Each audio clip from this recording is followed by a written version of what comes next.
it just says evaluate this, and that's what it looks like. That's a definite integral. Definite integrals have numbers on the top and bottom of the integrand. That's what makes them definite. So you have to evaluate. You have to find it. Well, that's pretty easy. That's math 9. But then you have to interpret it, and that's the wordy words. Evaluate, put this guy into y1, and use math 9. What are rounding rules on calculating a value? 3 places, right? Nope, 2. When you're calculating a value from a model, you round to 2 unless they either specify otherwise or the data is generated from a table and the output values on the table are different. So this is going to be to 2. 222.13. Units?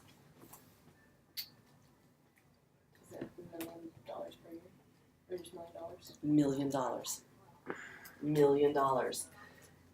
R of t is the rate of change. When you antiderive it, you're going up 1 rung. So you drop the per.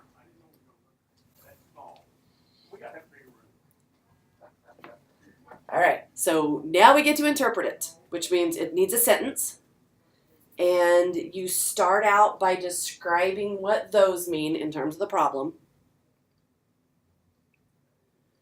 These are input values.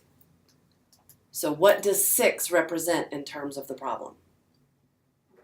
1991. Okay. Check what you've entered. You might be off a decimal. So you're going to say from here to there. From 1991 to 2000. From 1991 to 2000.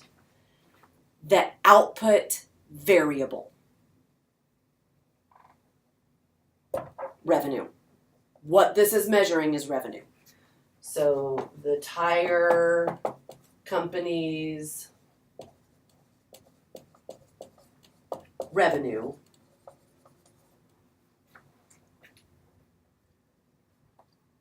positive number means it went up. If we had a negative number, it would mean it went down. So from 1991 to 2000, the tire company's revenue increased by the number that you got